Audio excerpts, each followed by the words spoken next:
Welcome back, everyone. Today we are going to take a break from this project to do a little something outside because I'm sick of being inside. Big thank you to Duluth Trading Company for sponsoring this video. I'll tell you more about them later, but for now, let me tell you what we're going to be doing today. We moved out here 3 years ago, and when we first got out here, I noticed that out by the road, the power company had topped one of the trees out there. It was a cherry tree, and just left the trunk standing. So for the last, 3 years, I've been like, hey, I should probably go cut that down and, saw that into something useful instead of letting it just sit there and rot. And you know how those kind of projects go. It's 3 years later, and I'm just getting around to it now. So out here by the road, we got these power lines that run along the front of the property. This is a utility easement. And right up in there is the tree we're going to be going after today. So if you watch me cut lumber and slabs and everything over the years, it's always been from trees and logs that have been salvaged from elsewhere. I've never actually salvaged anything off my own property. So more excitingly this time, this is going to be the very first thing I ever cut off of my own property. This is actually, it's like 16 feet tall, probably. Condition-wise, it's getting kind of not good. So there probably isn't much more time left for this thing to sit out here. So I'm happy I'm getting to this today. We got this nice steep hill, which should make this kind of fun. And it's already leaning, that way. So it should be a fairly easy drop. And once we get it up towards the saw, we'll see how bad it is as far as rot infiltration with this cut being open for all these years. We'll see how far down that goes. But for now, I'm going to go grab my saw, the skid steer, and we'll get this thing on the ground.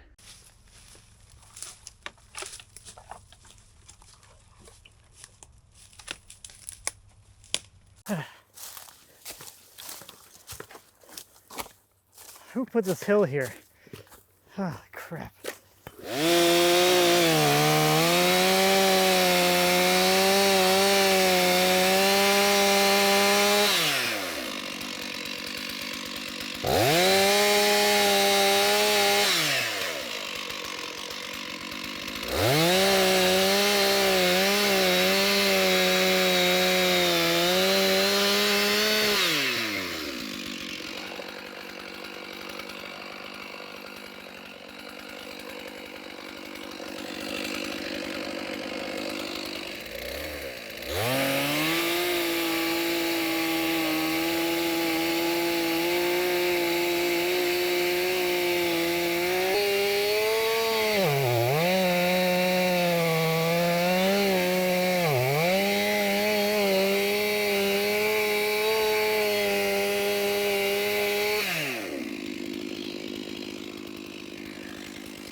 I try to take it all.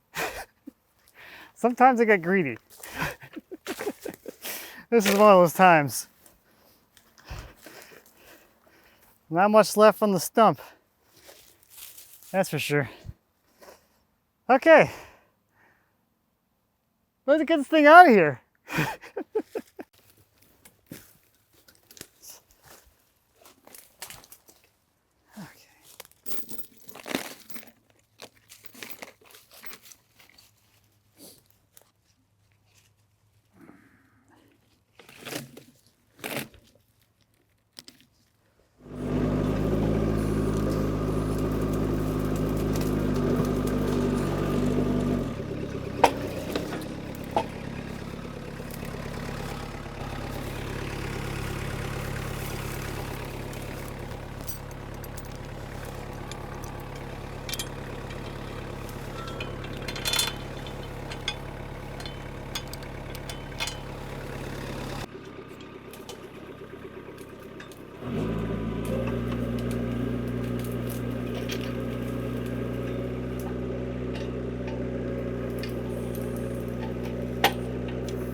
switching to grapple mode.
All right, let's see what we got here.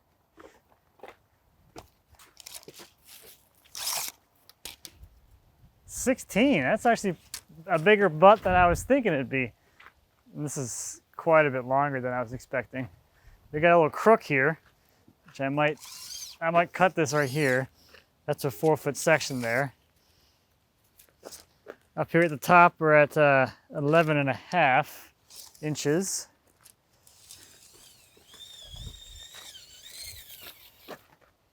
And yeah, we're like 14 feet. So if I cut it at that crook, I'll have a 10-footer and a 4-footer, which I think will make some sense, maybe.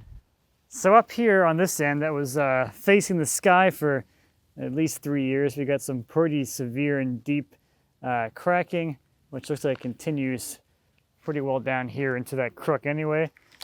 The sapwood up here is going to be completely gone. Heartwood might be still okay. It's definitely going to be some gnarly stuff up in this end. But here you can see this little bulge thing, or it comes down and then goes back up again. So we can save ourselves a little bit of waste by cutting that little crook out of there and making it 2 pieces. Further down the log, we got some stress fracturing as the tree was drying out standing there. So we'll see how that goes as far as depth goes. Down here, the sapwood's a little bit better, not great. And at the very, very bottom here, it's actually in pretty good shape still. Like surprisingly good shape. Down here, as I was trying to cut off the hill, this kind of looked like a burly area that was still kind of in the dirt. So I was trying to get as much of that as possible. And yeah, there was a little bit of a burl growth down here at the base. That's what this kind of weird looking shape stuff is. So there's still some burl in the ground at least. So let's see. Let's chop this to length and then we'll get the big piece on the saw.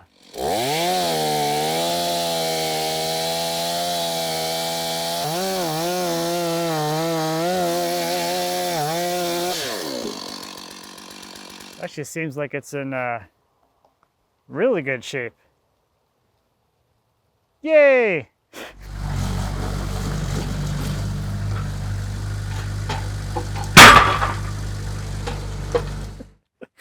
So some of you might be thinking, Matt, you look pretty good today. And I happen to agree with you. Actually pretty comfy and pretty warm for being outside on this pretty cool fall day. Duluth Trading Company was built on the bedrock of there's got to be a better way.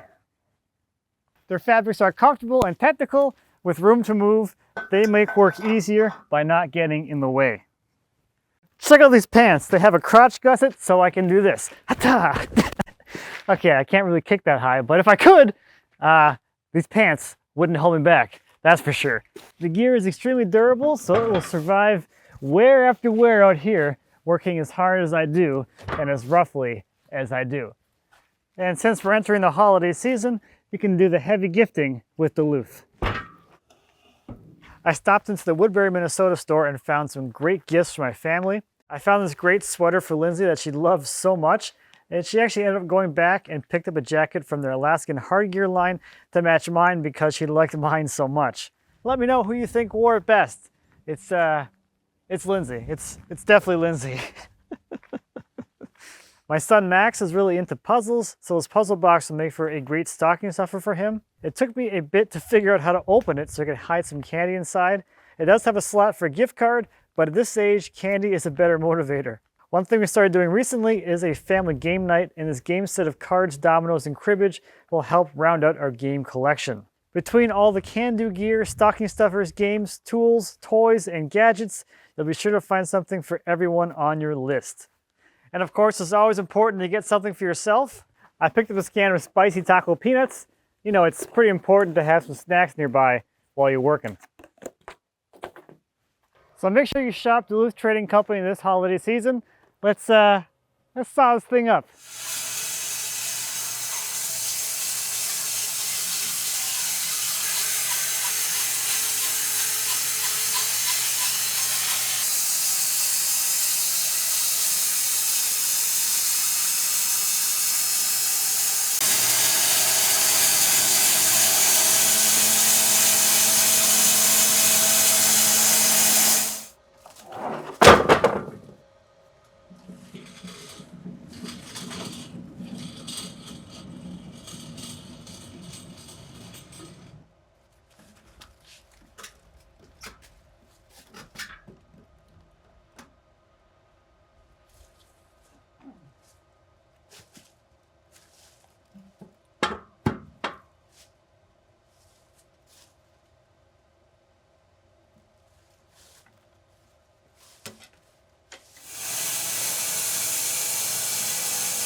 So that last cut was at 8 4/4 boards. So I'm going to drop all the way to 4. We'll cut the whole thing in half, stick them side by side, and then we'll be able to slice those up at 2 and then at 1.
That's not too bad. I think we got like, I don't know, 60 board feet or something out of that. Not too bad. So it's getting kind of dark. We'll take a look at these tomorrow and we'll cut that little one as well. But one question I get a lot is like, well, how much does a log dry just kind of standing around or laying around or whatever? This tree was topped and sitting out there for years. How dry is it? Not at all. Still peaking out the moisture meter at 32%, which is the highest this thing will read. So as far as drying goes, in the at least 3 years it was standing there, didn't dry basically at all. Some of the free moisture came out of here, but we're still well above the threshold where you start losing all the bound moisture. So basically nothing. The free moisture is the easy stuff to get rid of. All that bound moisture takes the longest, and this is basically the same as if I had sawed it and let it sit for a week. You save a week of drying by leaving the log standing up like that for at least 3 years, I guess. So I'll see you tomorrow. Happy fall.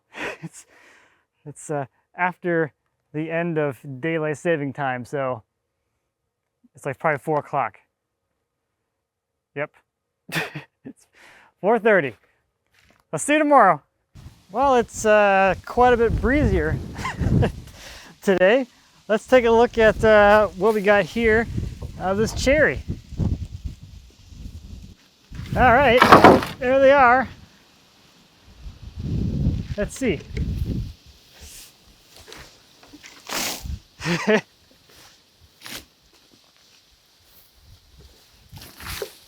A bonus splash. I'll say this though, with it standing there like that for so long, it does seem to have brought a lot more richness to the red of the cherry. Like this is quite a bit of a deeper red than I'd expect.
Yeah, I'm gonna have to flip this thing over to make the rest of the cuts, but I thought we'd see how the end that was sticking up in the air looks.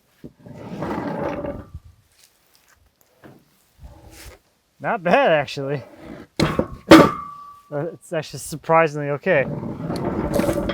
So other than this giant crack here, I mean, the wood itself is in like basically perfect shape. Like there's really no issues at all. There was a little burl right there. It's kind of fun, but otherwise it's fine. That's crazy. Just standing there open to the elements and it's just fine.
Okay, we got 4 pieces of 8-quarter and then 1 piece of 4-quarter, which was like a trim piece.